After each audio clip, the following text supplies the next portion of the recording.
আসসালামু আলাইকুম। Tamim Iqbal sports person হয়েও কেন তার হার্ট অ্যাটাকটা হলো? কারণ এখানে আমরা একটা ফ্যামিলিয়াল একটা ইস্যু কিন্তু এখানে চলে আসে। ফ্যামিলিয়াল মানে পরিবারগত একটা সমস্যা। আপনার পরিবারে আপনার যদি থাকে বাবা, মা বা এই ধরনের ক্লোজ কোনো রিলেটিভ এর মধ্যে যদি বা ফ্যামিলিতে যদি এই হিস্ট্রিটা থাকে যে হার্টে চর্বি জমে যাওয়া বা হার্টের কোনো সমস্যা, তাহলে কিন্তু এটা এই জেনেটিক যে ব্যাপারটা সেটা কিন্তু আপনার হবার অনেক বড় সম্ভাবনা রয়েছে।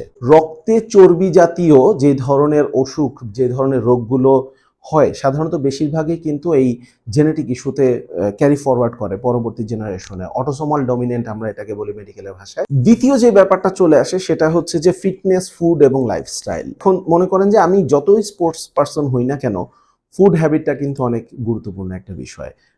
এখন তামিম ইকবাল যতদিন ধরে আসলে বাংলাদেশ জাতীয় দলে খেলছেন না, তারপর থেকে কিন্তু সামাজিক যোগাযোগ মাধ্যমে তার ফিটনেস নিয়ে অনেক প্রশ্ন উঠছে। তো এখানে কিন্তু আপনার ফিটনেস, আপনার ফুড এবং লাইফস্টাইল এই ব্যাপারগুলো চলে আসে। ফিটনেসের ব্যাপারটা পুরোপুরি কিন্তু শরীরের ওজনের উপর নির্ভরশীল না, এটা কিন্তু মাথায় রাখতে হবে। গায়ে চর্বি কি পরিমাণ রয়েছে সেটার উপরে কিন্তু এটা বেশ খানিকটা নির্ভর করে। কারণ আপনি বড় বড় বডি বিল্ডারদের কথা আপনি যদি চিন্তা করেন, যাদের শরীরে কিন্তু চর্বি খুব বেশি নেই, ফ্যাট খুব বেশি নেই, তো তাদেরও কিন্তু ওয়েট অনেক বেশি। কারণ ওয়েটটা আসলে আপনার হাড্ডির উপরে ডিপেন্ড করবে, আপনার মাসেলের উপর ডিপেন্ড করবে। সুতরাং ওয়েট এবং ফিটনেস দুটোকে কিন্তু মিলিয়ে ফেললে হবে না।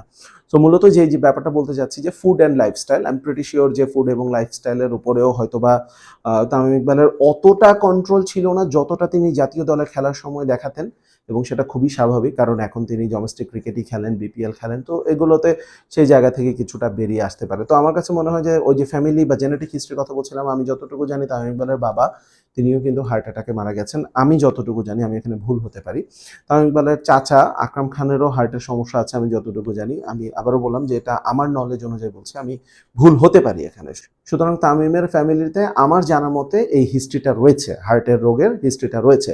প্লাস তামিমের রিসেন্টলি যদি তার কোনো লাইফস্টাইলের প্রবলেম হয়, তার যদি ফুডে কোনো প্রবলেম হয়, ফুড হ্যাবিটে যদি খুব একটা হেলদি ফুড হ্যাবিট ওভাবে তিনি না করেন, আর তিনি যতই স্পোর্টস পারসন হোক, আমার কাছে মনে হয় না আসলে জাতীয় দলে থাকার সময় যে পরিমাণ জিম, যে পরিমাণ ট্রেনিং তিনি করতেন, সেটা হয়তো বা এখন ওভাবে তিনি নাও করতে পারেন, যেটার কারণে তার এই রিস্কটা হয়তো বা বেড়ে গেছে। জেনেটিক হিস্ট্রি প্লাস ফুড সবকিছু মিলে একেবারে যেটাকে বলে যে একেবারে বোমবাস্ট করেছে একসাথে।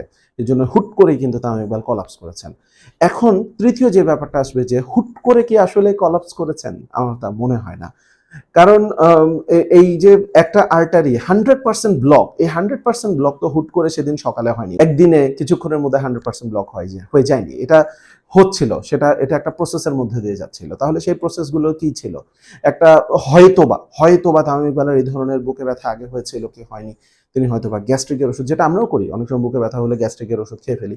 এই প্রসঙ্গে একটুখানি বলে রাখতে চাই যে বুকে ব্যথায় গ্যাসের ওষুধ খেয়ে ফেললাম, সেখান থেকে হার্টের, ছোট্ট করে বলি, এত ছোট করে আলোচনাটা এখানে করাটা একটু টাফ, তারপরেও বলি যে যদি গ্যাসের ওষুধ হয় বা গ্যাসের প্রবলেম যদি হয় বা জ্বালা পোড়া ধরনের যে ব্যাপারটা থাকে, সেই ব্যাপারটা মোটামুটি কিন্তু, আমি একটু পেছনে যাই, আমি ক্যামেরার ওখানে এই জায়গাটা, যে বুকের হাড়টা তো এই পাশে থাকে, মোটামুটি হচ্ছে যে বুকের এই জায়গা থেকে শুরু করে পেট এবং বুকের মাঝামাঝি এই জায়গাগুলোতে কিন্তু একটা জ্বালা পোড়া ধরনের সেন্সেশন, জ্বালা পোড়া ধরনের একটা ব্যাপার আপনার মধ্যে ঘটবে। তারপর আপনি যখন পানি খাবেন বা আপনি যখন গ্যাসের ওষুধ খাবেন, এটা চলে যাবে। কিন্তু হার্ট অ্যাটাকের ব্যথাকে বা হার্ট রিলেটেড ব্যথাকে কিভাবে আপনি আলাদা করবেন, যে ওই ব্যথাটা, গ্যাসের ব্যথাটা কিন্তু ওখানেই থাকবে, আর কোথাও সরবে না। হার্টের ব্যথাটা কিন্তু আপনার বাম দিকে, হার্ট বাম দিকে থাকে, তো আপনার বাম কাঁধ, বাম হাত, এই পাশে আস্তে আস্তে শিফট করতে পারে।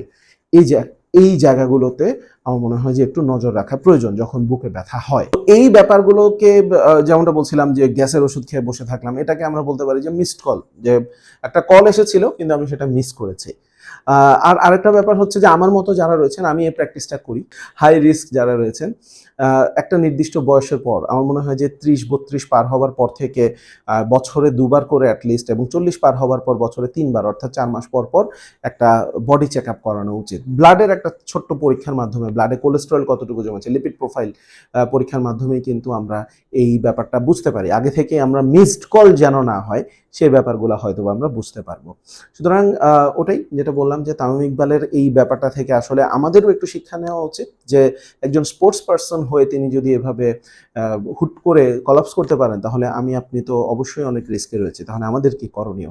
আজ এতটুকুই থাকুক। আপনার মতামত জানাতে পারেন কমেন্ট বক্সে এবং আমার চ্যানেলটা যদি সাবস্ক্রাইব করে না থাকেন এক্ষুনি সাবস্ক্রাইব করে ফেলুন।